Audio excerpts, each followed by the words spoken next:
Welcome back to the Four Podmen and Dynamos Dozen, the podcast that we bring you each and every week on the Dynamo Podcast Network. Head over to YouTube, smash that subscribe and bell notification button. Audio versions of the show are available through Podbean, Spotify, iTunes, wherever you pick up audio versions of the show. And tonight I'm joined by classy Ian Dynamo Kelly. Oh, rocking that beautiful shirt. I'm rocking the Death Row shirt because that's how I felt after Raw last night, but we're going to get into that later. The less said about that, the better. But we get into the show. This is your SmackDown and Raw review that we bring you most weeks now with our Hitman headlines and stuff like that and all our different updates and news from around the wrestling world. So we'll kick off straight away. We'll start with the good stuff. Let's get into SmackDown from last week, which I thought was a stellar show. What was your overall thoughts on it? It's mad, isn't it? Like, because we had when I made a point of saying that the AEW pay-per-view I thought was probably one of the best, wrestling pay-per-views I've seen in the last 10 years, you know what I mean? And it seems that every time I say that, it involves somebody in AEW or somebody, it started with the original All In, sorry. Yeah. I thought that was a stellar pay-per-view. It doesn't mean that top to bottom, they're all great matches, but I just meant as a whole, the feel of the pay-per-view.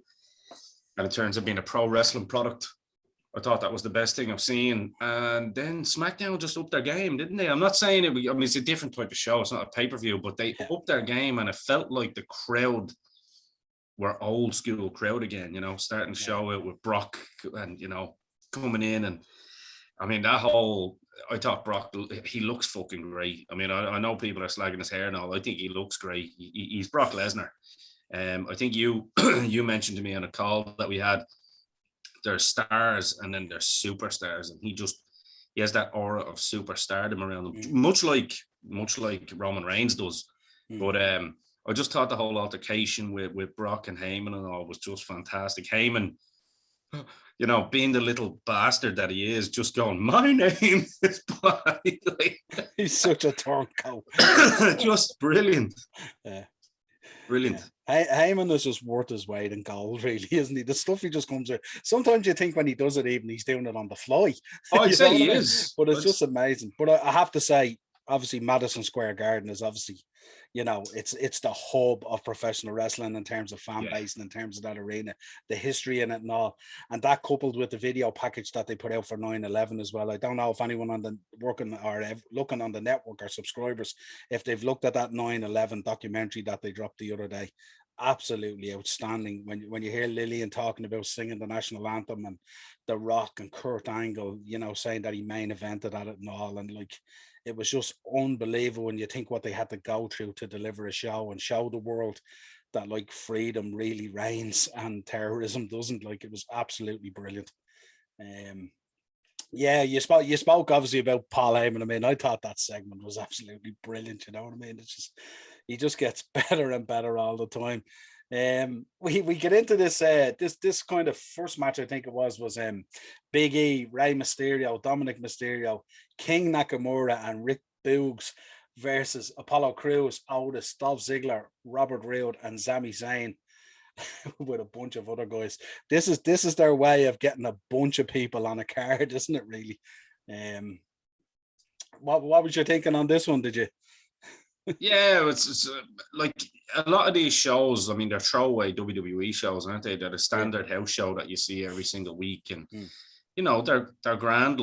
But I suppose you are right there. I mean, it's trying to get a lot of people on Madison Square Garden because everyone wants to be on that show in some way, or other. And obviously, as we're going to get to later, some week for Big E, you know what I mean. So it's to some people's distaste or not. I don't know, but we'll get there. I'm just teasing you a little bit. I'm very impressed with Dominic Mysterio. I love that 6619 now. It's really cool looking. Yeah. And he's really wrapping his head now around the business and looking like a performer, isn't he? I like what's happening there. Of course, the apple doesn't fall far from the tree, really, when you think about it. No, and it's big shoes. Well, not literally big shoes to fill, but very big shoes to fill, metaphorically speaking.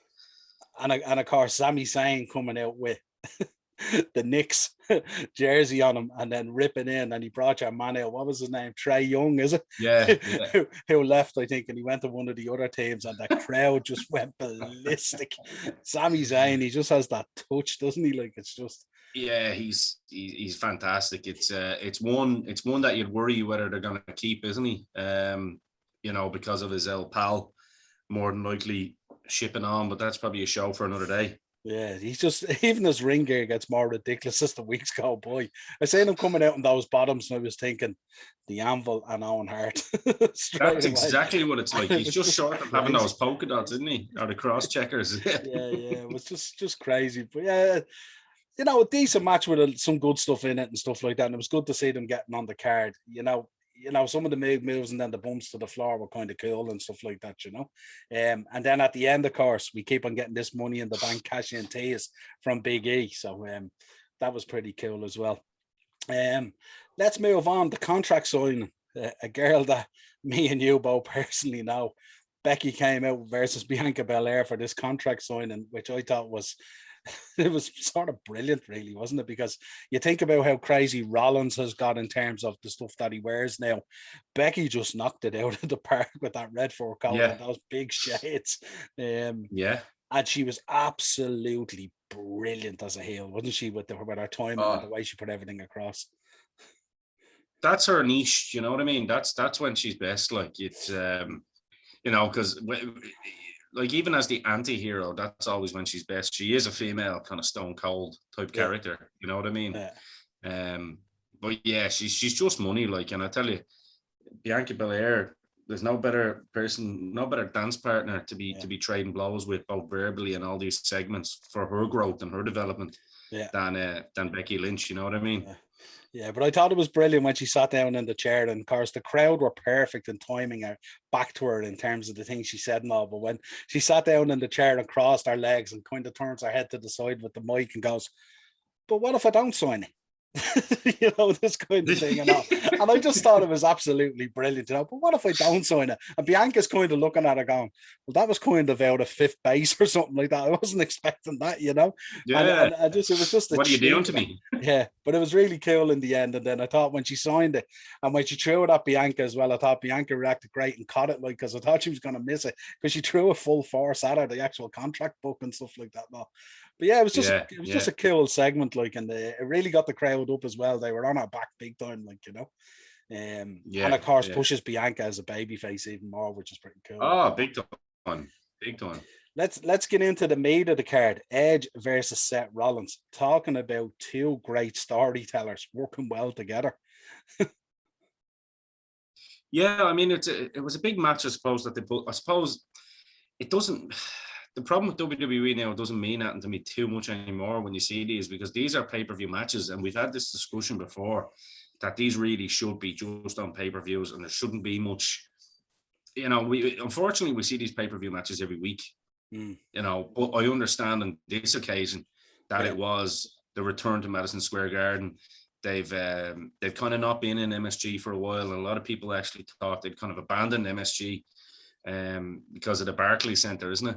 And I know the whole idea of MSG is just a nightmare for production, you know what I mean, in terms of the parking and the location and the placement of the building, especially with big shows, you know what I mean, like house shows maybe not as much so, but they really knocked it out of the park for this one. So you did kind of need a couple of big matches, and I think, in terms of two lads that have chemistry, off the bat, it was a great match. Yeah, I think they had a bit of a falling out a few years ago, didn't they, with MSG over MSG staging the G1 the G1 climax with New Japan and Ring of Honor and stuff like that. And didn't go down well with them. So I think that was part of it as well.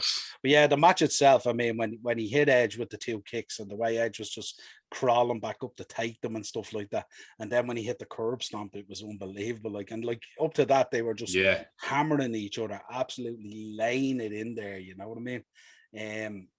It was one of the longest matches. If anyone's wondering why I have to apologize as well. If anyone's wondering why I'm sniffling and rubbing my nose a lot, it's not vid, it's not the talc, it's literally just a little bit of a head cold. So don't worry, it's no Nothing to worry about. You ain't gonna catch anything on Zoom or YouTube, so it's all good. Exactly. Yeah, but I really enjoyed it. I thought when he was hitting those kicks to him and the way he was trying to fight it to come back and stuff like that, I thought it was absolutely brilliant. And then they sold the fabric. What's your thoughts actually? Sorry, I was actually going to ask you because we haven't really had a lot of chance to kind of just speak yourself and myself. These are two lads that I'm interested to get your opinion on because I know you're a big Edge fan. You've always been a big Edge fan. Yeah. And I know you've always kind of been like, I suppose, a protagonist of Seth Rollins as well, but kind of wanted more from him at times. Yeah. So start off with the latter. What's your thoughts on the growth of Seth Rollins and kind of the direction that he's gone, like compared to say when he was, you know, he was the next guy, I suppose, the chosen one. Do you know what it is? As good as he is, and I think he has greatly improved from some of the stuff that went on in the past, the Sting stuff and obviously the Balor stuff. So I think he has improved greatly. Do you know something? I expected at this stage more. I expected him to be sort of in that, you know, he's a super performer. We know that, and he's decent on the mic and stuff like that.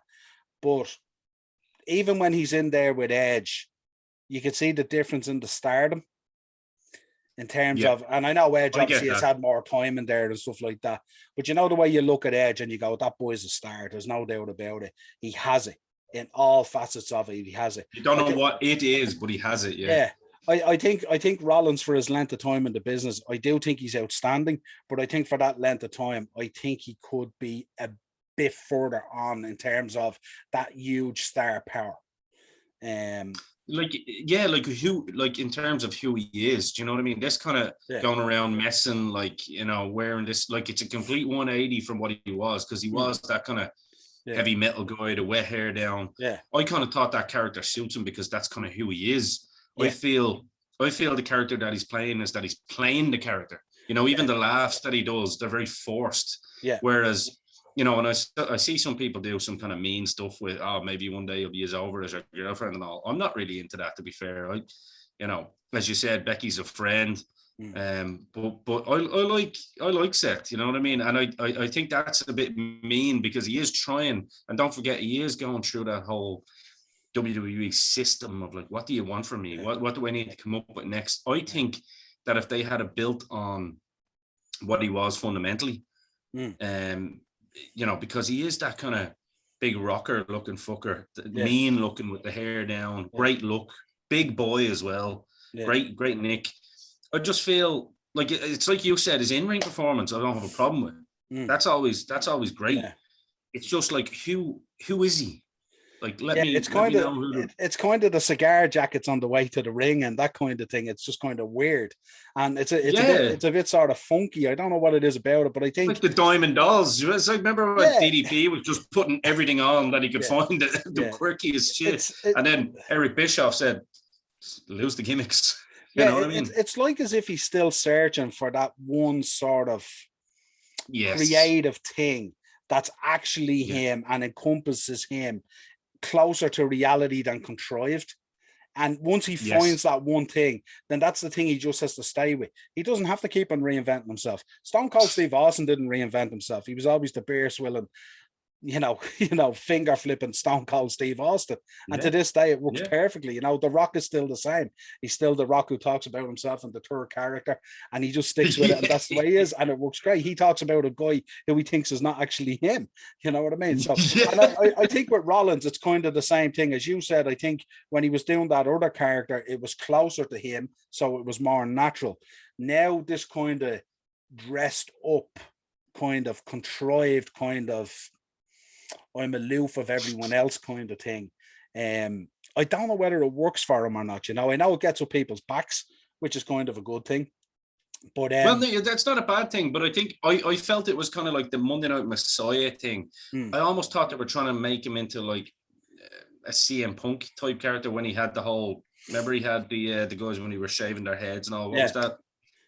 Like that was. Straight Edge Society. Yeah, Straight Edge Society. Yeah. Straight Edge Society. Yeah. And it was kind of like, but that was very natural. That sort of stuff's very natural to Punk. Yeah. sort of different type of characters. You know what I mean? Yeah. I feel a lot of this stuff isn't very natural to Seth Rollins, and I think when he's just playing the kind of badass heel, I don't know. I think he could probably find a way to maybe have a little bit more elasticity in that character and show different shades of it. Yeah, there seems to just be a slightly different level between outside the ropes and inside the ropes, and somewhere it has to kind of meet, and that's the kind of way I'm looking at him at the moment. And I think it will. I do think it will. 100%. He's outstanding. But I suppose the other side of it as well, because we link him with Roman Reigns, and we look at the development of Roman Reigns, because they both came in obviously as the Shield.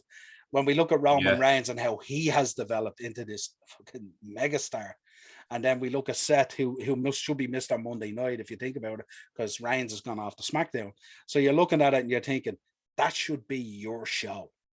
And you should be missed on Monday night, and Raw should encompass everything about you, because you're that guy over there.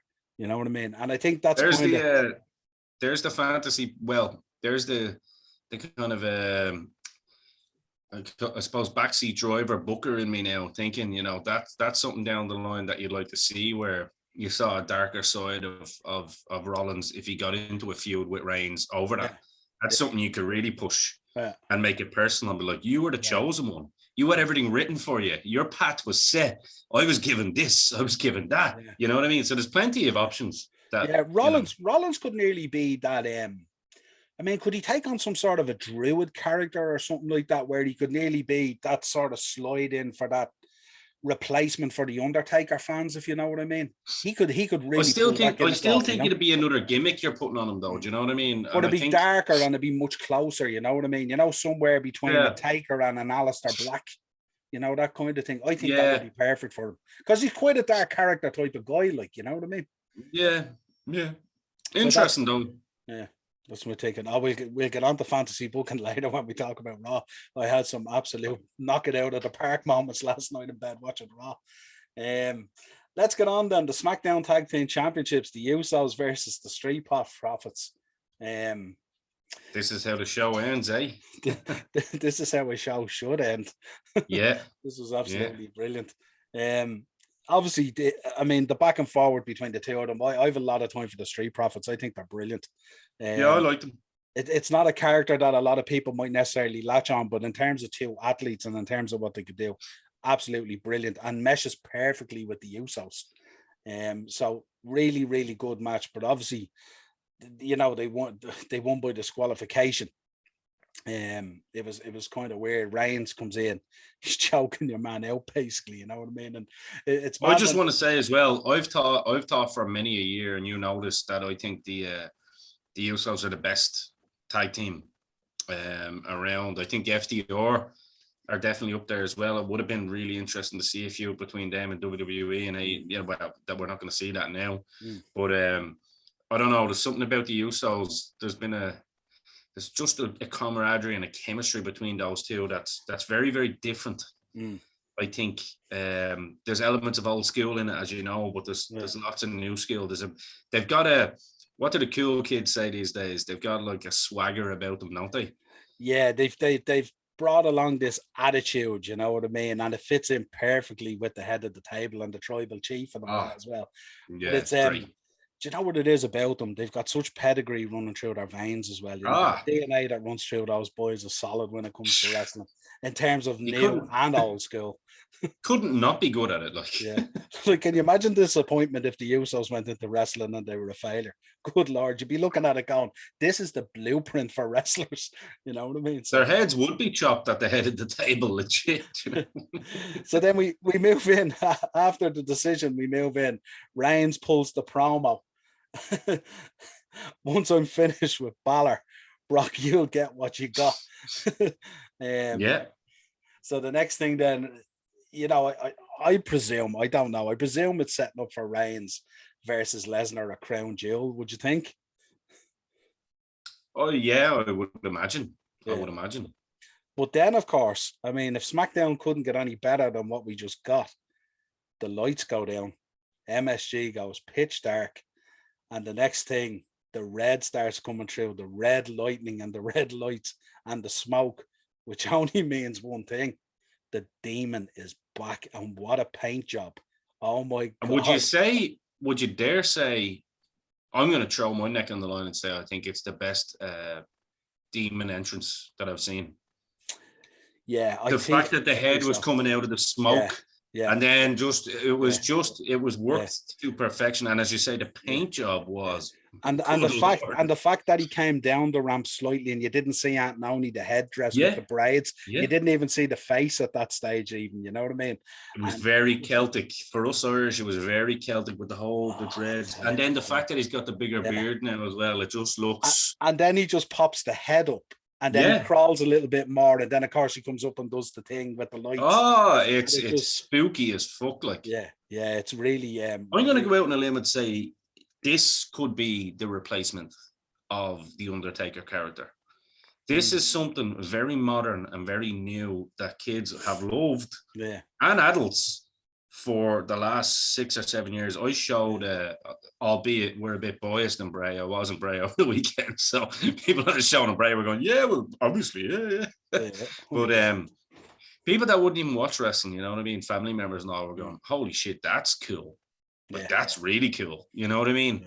And when he gets in the ring and just looks at them, then the whole, like, he has that down to perfection. I suppose the thing about it, I mean, we know him so well, and what an athlete and a wrestler he is. Like, man, he's absolutely cream of the crop without a shadow of a doubt, to steal a pun.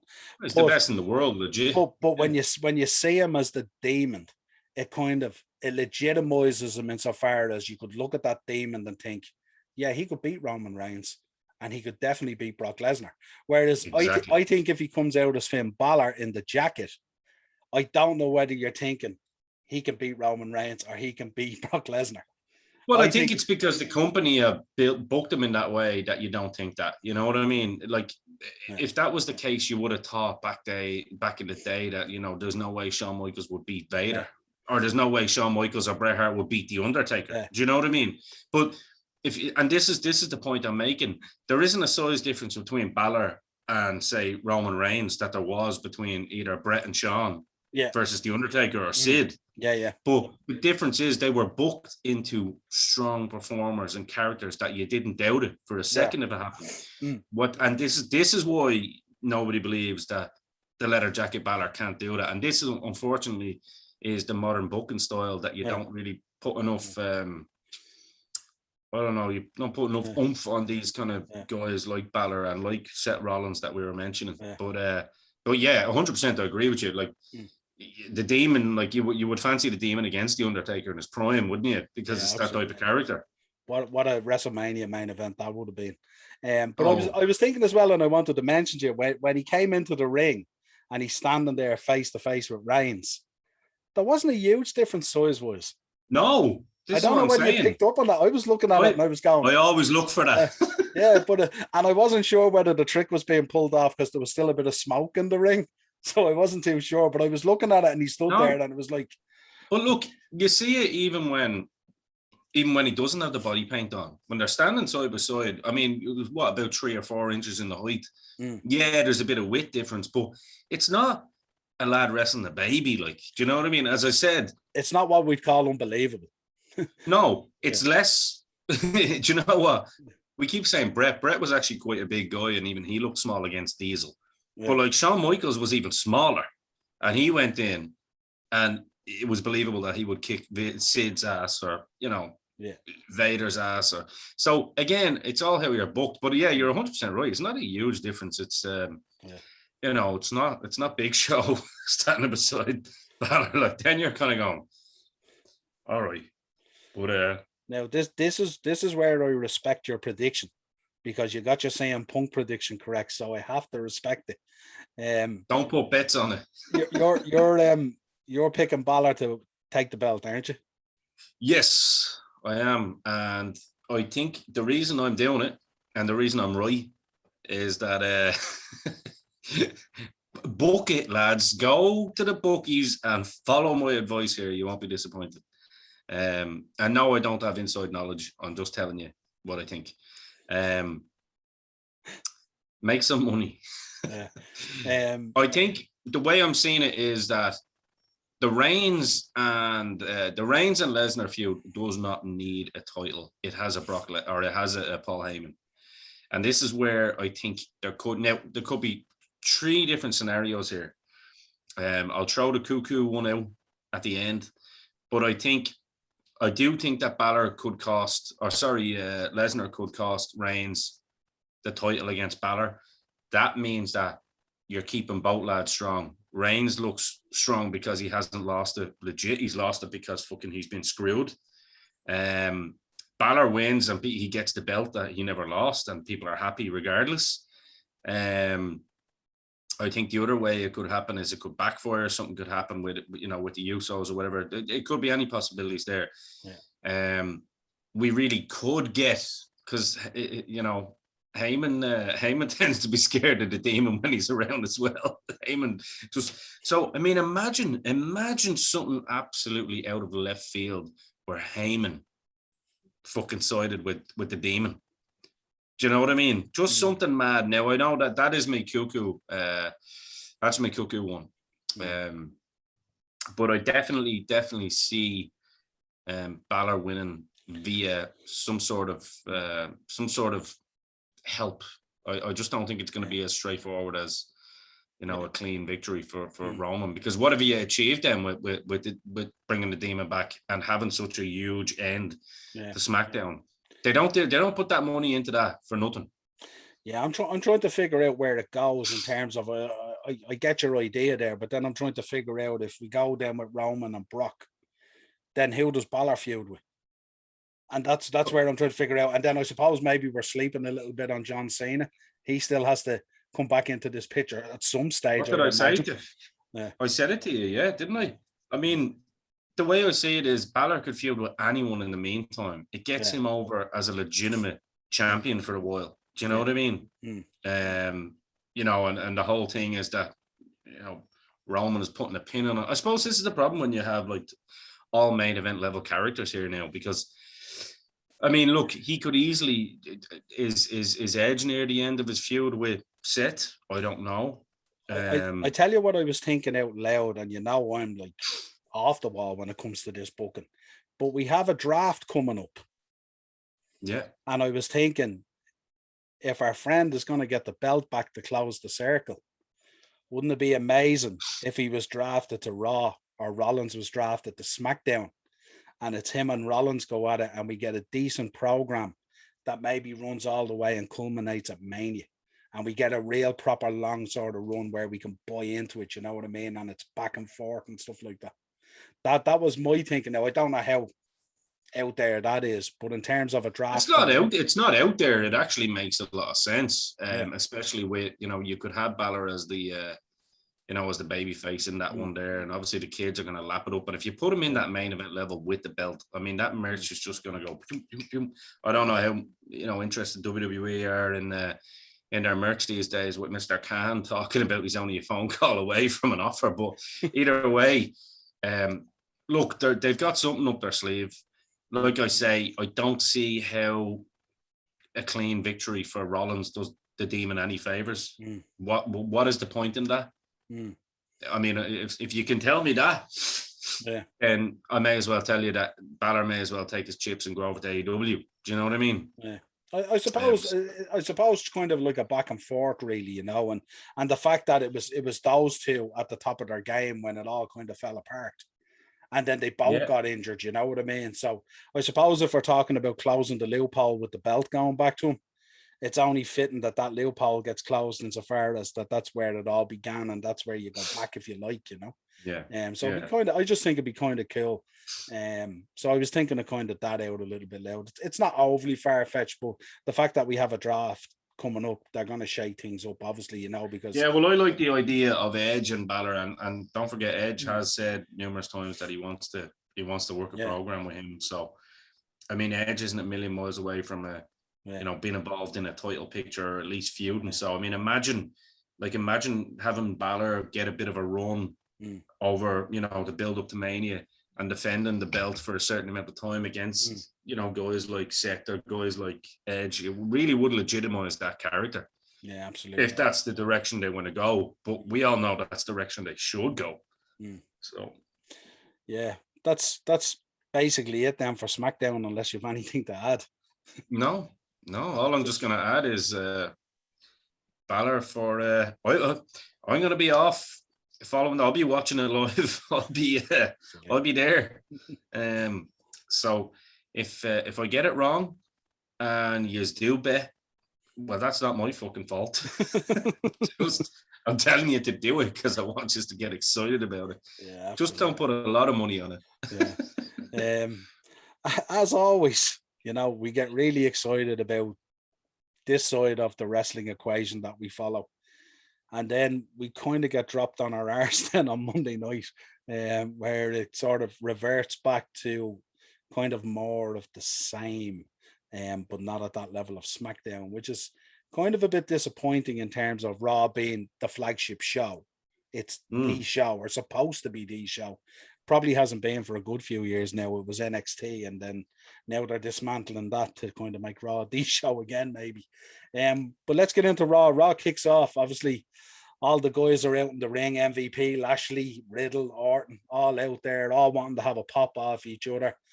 The segment is pretty good, except I thought when Lashley starts talking on the mic, it kind of takes a bit of a dive, and then it ends with an RKO to Lashley, which I kind of enjoyed. Yeah, what was you thinking on that opening segment? Yeah, it was. It was actually quite entertaining. I think Orton. I mean, there's another guy that's due another run, isn't he?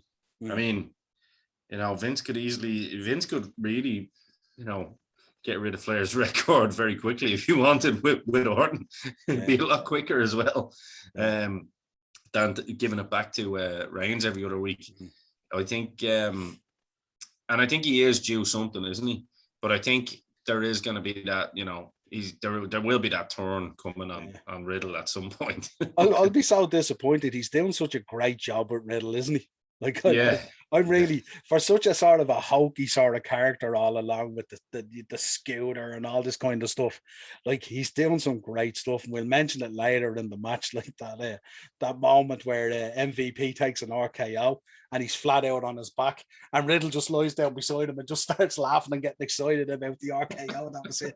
I just thought that was absolutely brilliant. For me, it was nearly my moment of the night on Raw, to be honest. It's just so cool. He has some good little improvs, in fairness, Riddle. I think it's because he's just high all the time and doesn't give a fuck. You know what I mean?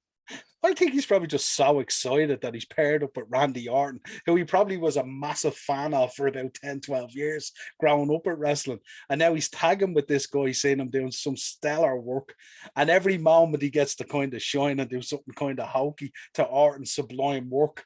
I just think he just lives off it. He just feeds off it. It's just cool. I don't know how Orton isn't in the ring just laughing his balls off all the time at it. And he's probably like one of the guys that he probably thinks, right, this lad, even though I know I could kick the shit out of everyone else, Orton's still the one that I'll be unsure of in a scrap out in the back. If he took a dislike to me, I don't fancy a dig from him. You know what I mean? I think Orton hanging around him as well, it probably makes him feel young again or something like that. I'd say so. They're just having a laugh, you know what I mean? But it's just, I just don't know how Orton doesn't be cracking up when he's around him. Like, it's just hilarious. Like, you can tell he's on the verge sometimes. You know what I mean? Let's get into the first match then. Charlotte versus Shayna Baszler. I don't know about you, but are they doing everything to tell Charlotte to fuck off the AEW? I don't know what's going on in there at the moment.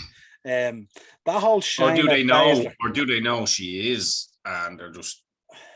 Well, I don't know, but I look at this whole Shayna Baszler Nia Jax thing and the dynamic of it.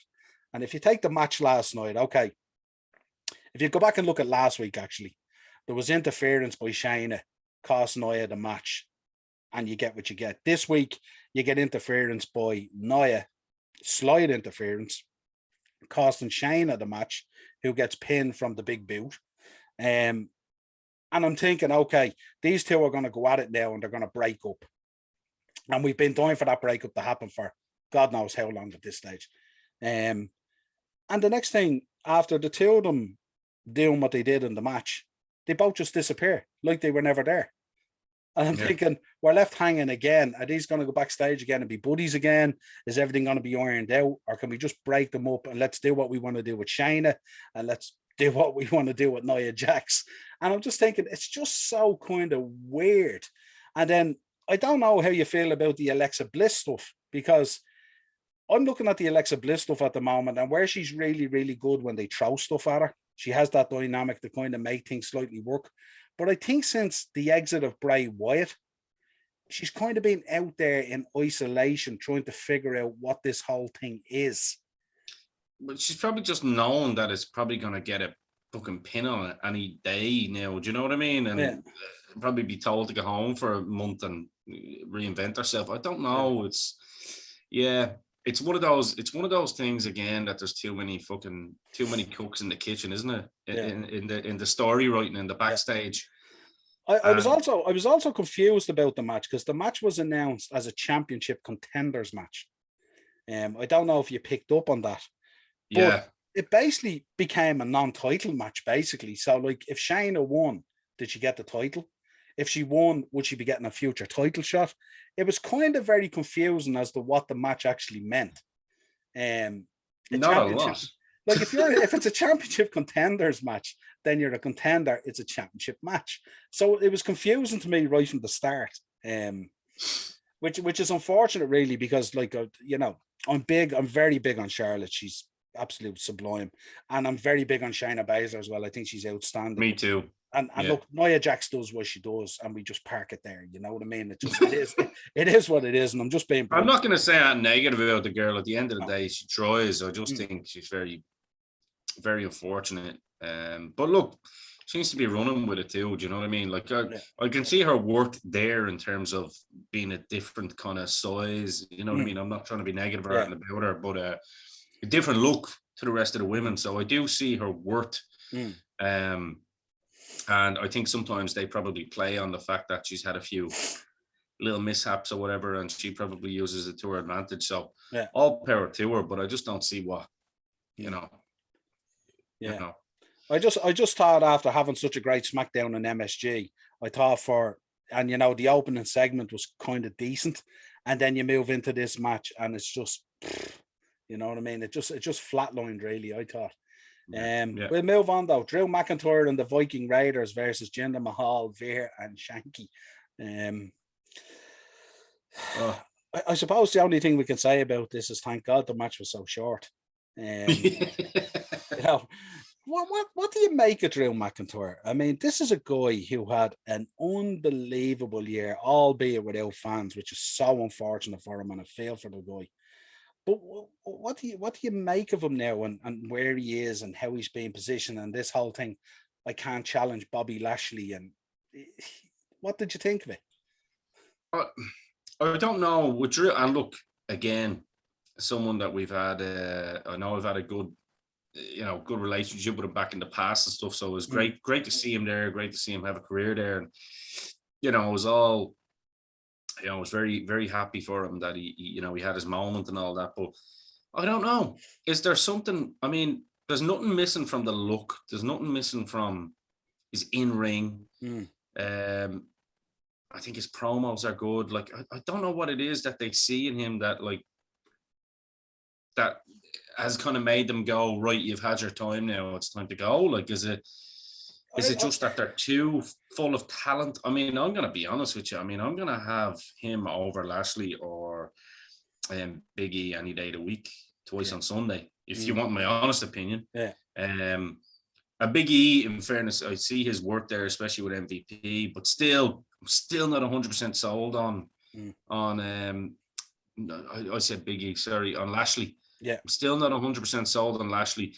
I personally don't see Big E as a world champion. Just don't.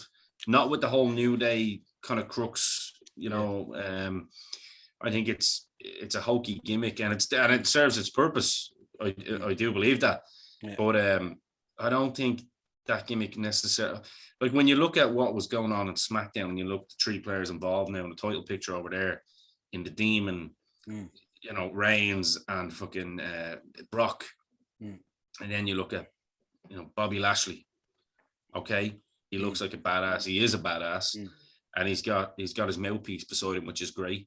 But then you've got Big E, who's just like a big, colorful, cully teddy bear. Great, very likable. Do you know what I mean? So I can understand the likability factor. And then Randy, I mean, Look, I suppose the blue brand is at a huge advantage because they do have Paul Heyman, and Paul Heyman is just, you know what I mean? He just lights up at whatever brand he's working with. He lights up that brand and brings it to a different level. But in terms of Drew, I'm looking at the way they're booking Drew at the moment, and of course we both know Drew. But that run he had in 2020 now feels like a decade ago. Yeah. And I don't know, is it the way that they're booking him? I don't know, is it, you know, I find when you go into those programs with like a Jinder Mahal or a Muhammad Hassan, or, you know, those old type of kind of storylines, I think they knock your career back years. I don't think they do anything for you. It gives you a bit of programming. It's easy heel heat and it's easy sort of babyface push. But I don't know whether it does anything for you in terms of your character, or sorry, in terms of your career and your legacy and stuff like that and all. And I just felt looking at that match, I was looking at it and I was going, is it really only a year since this guy was top of the mountain? You know what I mean? And outstanding, you know what I mean? And then maybe we have to think, maybe is it a fact that was it convenient at the time because there wasn't fans there? Would it still work with fans? Probably. It just feels weird, you know what I mean? And it just, you know, then right after it, I suppose. I mean, that's all I can really say about the match. It just feels like that unbelievable stellar year he had in terms of his rise to the top of the mountain. Feels like a decade ago now, you know what I mean? Yeah. And it's hard. But that's WWE 101 though, isn't it? You get rid of something and then it's gone. You know what I mean? And it could only be a month ago, but once it's gone, it's gone. Like, but I mean, if you want me to care about the whole show, you got to give me a reason to care about the whole show, not the opening segment and the closing segment. I want to care about it all. I think again, Niall, it goes to the length of the shows, the 3-hour shows. They've got too many big players. Do you know what I mean? And they build them up to a point to make people care about them, and then you're back. Do you know what I mean? Yeah. They've always done it. Maybe it is a case that the roster is just way too big. You know what I mean? And I don't know. I thought I had an answer for that years ago, as I said, when I thought they should have kind of reopened WCW or something and had a completely different you know, network involved in it, and kind of have that as a place where other people could be and cross branding. I think it could have worked. I think a lot of people would agree with that. But I do think like they build up so many stars to a main event level, they make people care about them, and then you're gone. That's it. Yeah. Do you know what I mean? You're back to the Intercontinental fucking title. Yeah. Before the commercial break, and I'm going to talk about the commercial breaks in a minute, but before the commercial breaks, you see Big E and he's reuniting with the New Day. And I was thinking, I know what this is setting up for. You know what I mean? It was fairly obvious. But then they go to a commercial break. These commercial breaks just absolutely do my head in. These birth control commercial breaks, followed by Pampers commercial breaks. And I was just thinking, like, the commercial break for the birth control was like, these are 93% effective, which means so in every 100 shags, you're going to end up with 7 kids. That's the theory behind it, right? And then I was thinking then to follow that then with Pampers ads, I was going, this is just a piss take. You know what I mean? And normally, the funny thing about it is, normally I wouldn't hone in on the commercial breaks. But the show up till this point was just so bad. The commercial breaks were nearly more interesting. It's like don't drink and drive ad, and then it ends with a Budweiser ad. Yeah. The boys having the crack. You know what I mean? Proper 12 whiskey. You know what I mean? Yeah. It'd be like one of those ads, proper 12 whiskey, take it with you everywhere. You know? Everywhere. Even in the car. You know what I mean? So it was just weird. We come back, Damian Priest versus Jeff Hardy. I'm a big fan of both. I'll put that out there now. I would like to say I think Jeff at this stage is beginning to show his age a little bit. The wear and tear, I think, is beginning to catch up. You know, Priest, I don't know what way this was kind of structured, because you've the match there. Obviously, the match is set for the match with Sheamus for the US belt.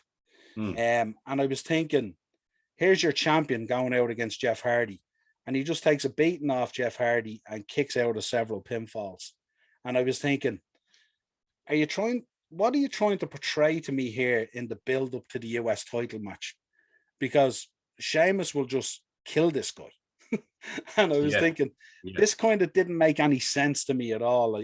I just couldn't find a line in it that led me to the title match. It's just kind of weird. It was like another one that was like, you know, someone walking by and go, "Oh, you two, you can go out there with 10 minutes," type of thing. And it just felt that way, you know what I mean? And the fact that he looked so weak in the match against Jeff, it just felt weird. We know what's on the horizon. I thought it was weird. So I don't know if you want to add anything to that one or. No, I'd agree with everything you said. Let's move on to the next two matches. We've Nikki Ash versus Tamina, and then we've Rhea Ripley versus Natalya. I don't know what your thinking was on both of these matches. I kind of didn't see the necessity for them. And I think when you split them like that as well, is it just more devaluation of the women's tag titles? I mean, why didn't they just have a women's tag title match, or do these belts not really mean anything? You know, it was just, you know, with the Nikki Ash one versus Tamina, it wasn't a bad match. But kind of that wonky kind of ending, that tornado DDT. You know what I mean? It just seemed weird to me, you know. And then the ring announcer calling the winner of the match is Tamina. And the count that happened, and it was just, the whole thing was just, you know what I mean? I just had to step away from it a bit, you know what I mean? And this is me now. At this stage, I'm trying to get through a whole Raw episode. You know what I mean? And this is the point that I'm at. So I moved on from that match pretty quick. I don't know if you have any comment on it.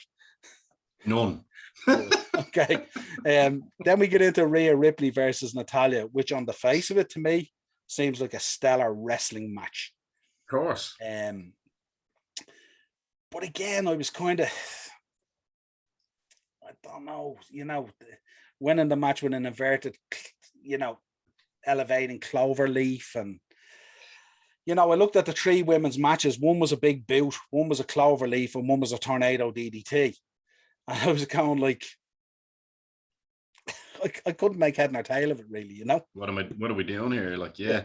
Where does this all come together? You know what I mean? Where's this women's evolution that I've been living? You know what I mean? And now all of a sudden tag titles don't matter, so we'll just pad out the card with two singles matches. So it just didn't mean anything to me, and I pushed to try and enjoy. You know, I just couldn't get into it. Maybe they'd lost me with the first half of it, and I just couldn't recover from it, you know. So what? You're not alone. Yeah, that's okay. I don't think I am, unless I'm going mad or something here. But you're not alone. It just seemed like two throwaway matches when, to me, probably another solid tag match would have worked better. And I just think, what does it do for the belts? You know what I mean? The New Day, move on. The New Day and Mansoor and Ali versus Mace, T-Bar, AJ Styles, and Omos. There's another lad just being wasted, right? Fucking AJ Styles. Yeah, although I suppose the stuff he's doing with Omos, it's kind of like, I suppose at this stage it's kind of finding its level a little bit, because the guy is just ginormous. But the confusion I had in the match was, one, why was Kofi tagging with Ali when Ali was the guy who took him out and stole his WrestleMania spot? Yeah. So I was going, am I supposed to believe now that these guys are buddies? You know? And then I was thinking, if you look at Raw, you know, just in isolation, and you look at all the tag teams that they have, they've got the foundation there for an absolutely stellar tag team division. So why don't they just book a tag team division instead of like having these 8-mans of mismatch and high flying and all this kind of stuff going around? Why not just book a solid tag division? I think the problem that you seem to have is that, like, it's been a long time now, Niall, where, and even when I wasn't watching too much of the product, that what I was getting, the vibe I was getting, now you can tell me if I'm wrong here, but the vibe that I was getting from people is that SmackDown was far superior. So it's, what level of writers have they got? Do they need to fucking do a draft all across the board of creative and everything? of creative and everything. You know what I mean? Is it like the problem we have is we do have, I know I joke and I say the old buffoon Vince McMahon. I only mean that. I'm only teasing when I say that. Of course I love Vince McMahon, but at the same time he is pushing 80 years of age. His fucking his outlook and his reality are probably completely different. You know what I mean? And it's like, you've got a guy like this that can just come in like that on a whim and just go, nah, fuck it, change it. And these boys are going, oh, yes, sir, no, sir, 3 bags full, sir. And of course, he's got his right-hand man in Pritchard, who will literally pucker up. And of course, he's got Mr. Laurinaitis there as well, who we know is notorious for just looking at how good his biceps are, So I think you've just got a really, really bad kind of synergy, I think, on that show. It seems, and that's the vibe I'm getting from people that talk about it on a regular basis. And then when I do watch it, I'm like, good Lord, that's 3 hours of my life I'm not getting back. Yeah, but see, I was thinking if you just had to book the women's 2 matches as a tag match and give it a decent 10-minute tag match, great, and let them get their stuff in, super. And then if you come down into this, book a couple of tag matches there, I mean, what's wrong with just doing the New Day versus Mansoor and Ali? Or doing the New Day 100%. Versus AJ Styles and Omos, or mixing it up a little bit like that. No, just give us a tag match. Stop crowbarring all these guys into needless matches for no reason at all. That doesn't in any way storyline-wise build towards a pay-per-view and lend itself to any credibility. That was a match there last night. If it didn't happen, who cares? It did happen, and still no one cares. So what's the point? Isn't it crazy? I was only thinking about this, right? Because I see a lot of people talking about how with AEW Rampage and all, that you get that one long match on the show, and then the rest, the blanks are filled in. And it's a great format because it's an hour show, and you can get some good story in there that allows you to kind of build. You know what I mean? And they still only have the quarterly pay-per-views, which also allows them to do that. Now, they're probably going to have to change that with the amount of fucking how big the roster's getting too. Yeah. But there's still been, what year did WCW fold? 2000, 2001, sorry. WCW. Yeah. Like, during that Eric Bischoff era, WWE have still never caught up with having those filler matches be the glue that holds the whole show together, and then you look forward to the NWO segment at the end. Do you know what I mean? Or you look forward to the Mick Foley, Steve Austin segment at the end, whatever it may be. They've still never got that.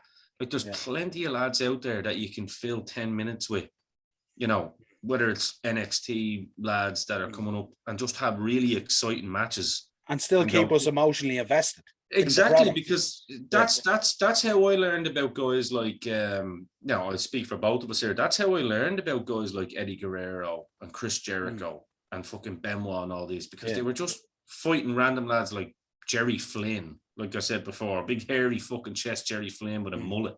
He'd come out and have a 10-minute match, and it was like, shit, this guy's good. I like the looks of him. I'll keep an eye on him.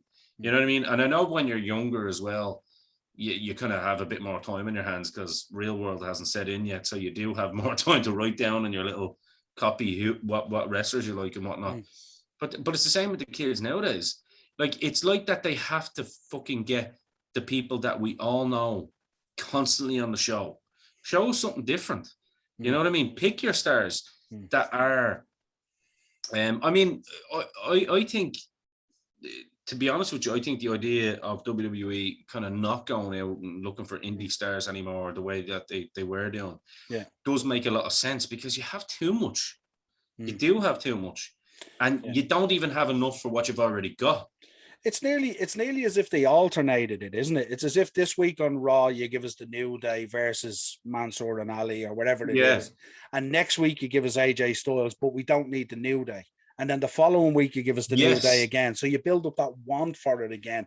You're looking for these guys. You're wondering where AJ Styles is. Why wasn't he on this week? So we're going looking for it. Instead of giving us them every week. You know what I mean? Nitro used to be great at that. Like, obviously, I was going looking for Bret because he was fresh in. Now, we all know how that panned out. They didn't fucking do anything with him. But say, for example, I remember Benoit, I was like, shit, I really like that guy. Fuck, why haven't I seen him in 2 weeks? And then all of a sudden he's back and he's in a match, pre-main event match with Kurt Hennig. And you're like, oh shit, this is even better. It was just. So you get it as well with AEW, and you get it with NXT, where you don't see everyone every week. So you're looking for little pieces of where you bring stuff together and stuff like that. Exactly. So you're more emotionally invested in it. And I think maybe that's what they need to look at, rather than crowbarring all these matches in, because they feel that we need to see these guys when we don't, because less is more. Less is more. And I think that's always. The case. I'd be happy enough to see the New Day or AJ Styles maybe once a month, maybe twice before a pay-per-view. It's more than enough. And give everyone, and then let them build a feud. Let them build a feud then. Exactly. And then the pay-per-view match, that's your payoff. And then what you could say is you can have the promo 1 week, and then you can have the rebuttal the next week, and the promo 1 week, the rebuttal the next week, and then your pay-per-view match, and then we'll care more about it. Again, that's where WCW, again, that's why I'm saying there's been no evolution since that. Because you would see, now fair enough, you would see in the Cruiserweight division, you would see your Rey Mysterios and Juventudes every week, wrestling each other. You would see Jericho and Malenko. But then, like, when you think of that famous Jericho-Malenko feud, you wouldn't see that much on Nitro. You'd just see little altercations. And then it was the pay-per-view payoff. But you'd see Jericho wrestling Rey Mysterio or whatever. And they just had a much better blend of kind of getting many different stars in, but keeping their top level fresh, so that you weren't seeing them wrestle every week. There's no reason for the likes of a Drew McIntyre to be wrestling Bobby Lashley every other week on Raw or anything like that, and then expecting us to buy into the pay-per-view. Because the pay-per-view, we've seen it all, and the pay-per-view was basically just a different ring skirt and entrance.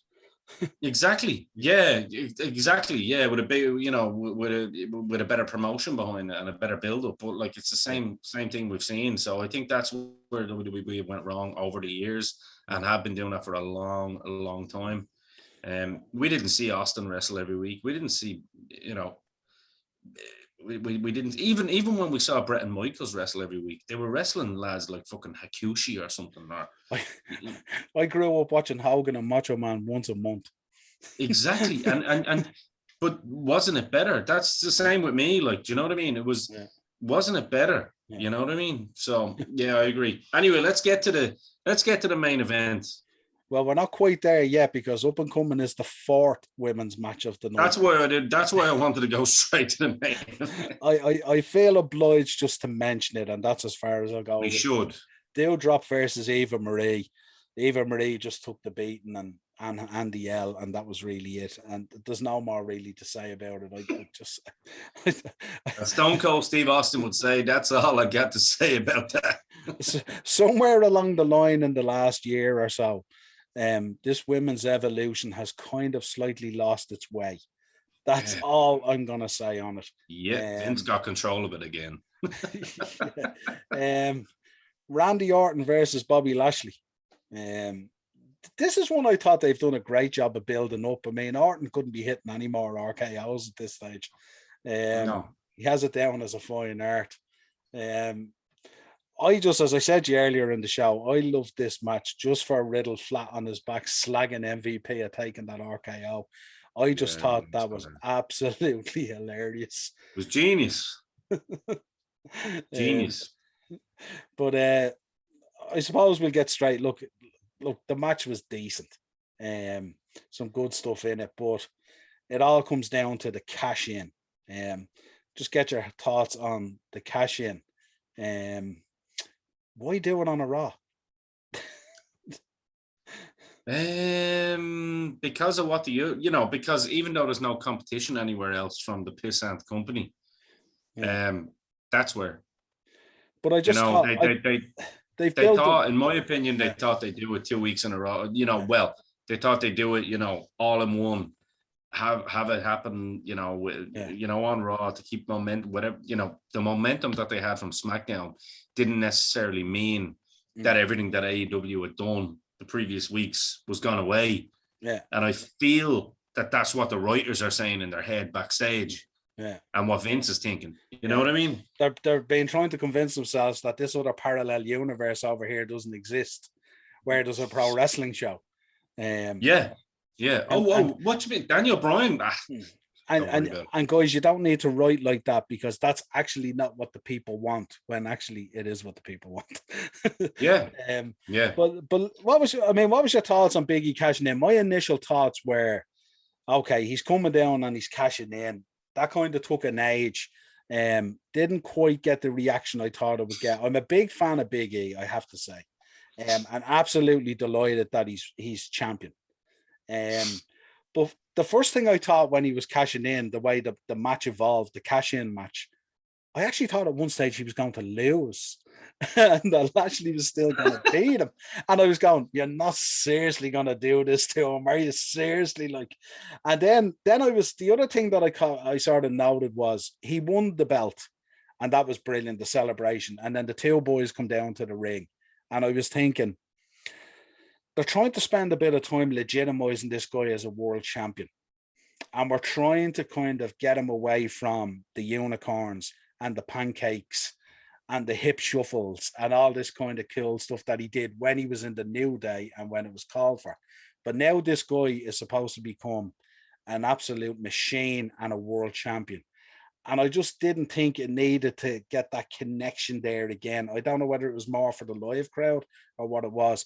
But I think if Big E, in terms of his title run and being world champion, he needs to get away from the pancakes and the unicorns. Listen, I'm gonna say something that's probably controversial or whatever.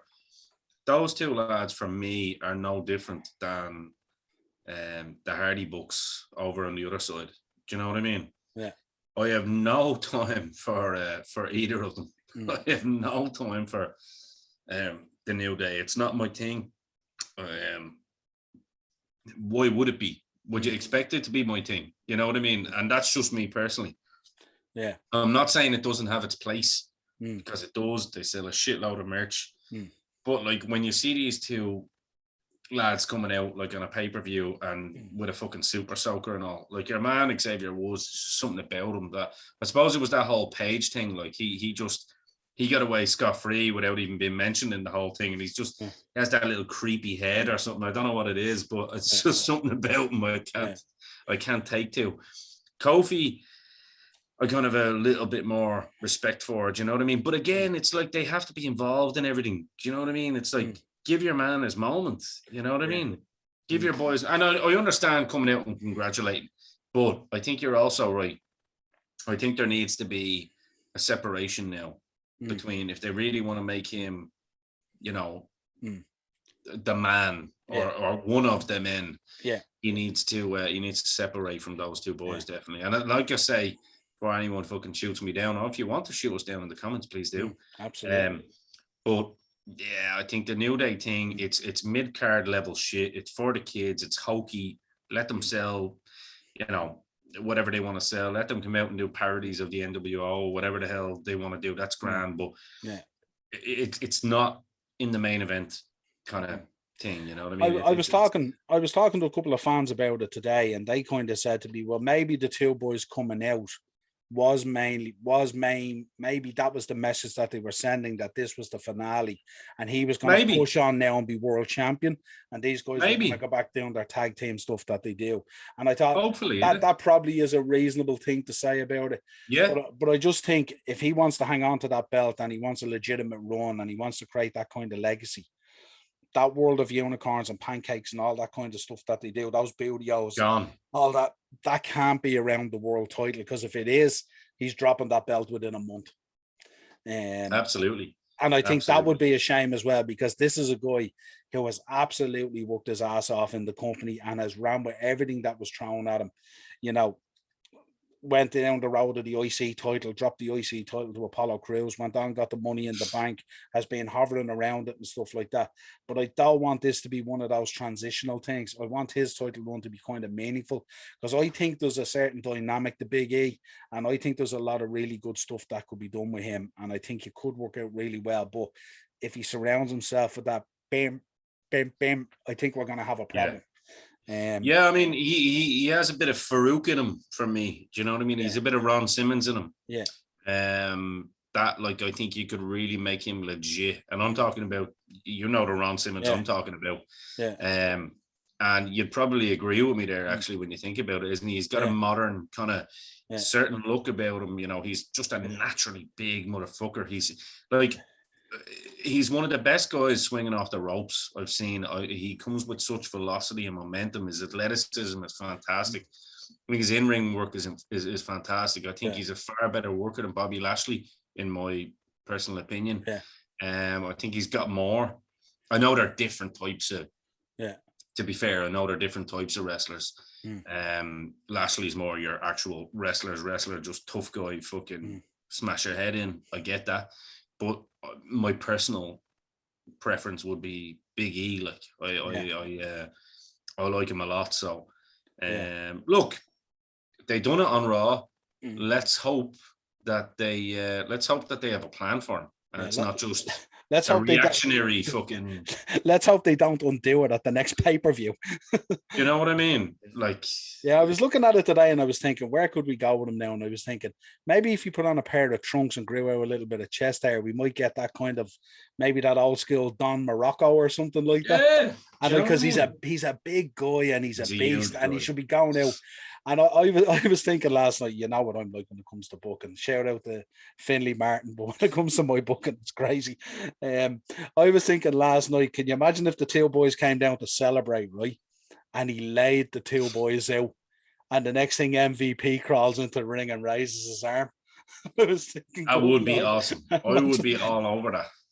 Imagine that as a switch, and he just be all over that. You know what I mean? And he just kicks a load of pancakes and booties around the ring, and just, just to go. Listen, I'm washing my hands of this shit. I'm now the world champion. Forget about it. You know what I mean? So that was my craziness last night. Thinking, going, imagine MVP just crawled back into the ring. The two boys get laid out by him. And MVP is in the corner doing like a Heyman look, going, oh my God. And next thing he walks over and Biggie just holds his arm up like that and points to it, the MVP to hold his arm up.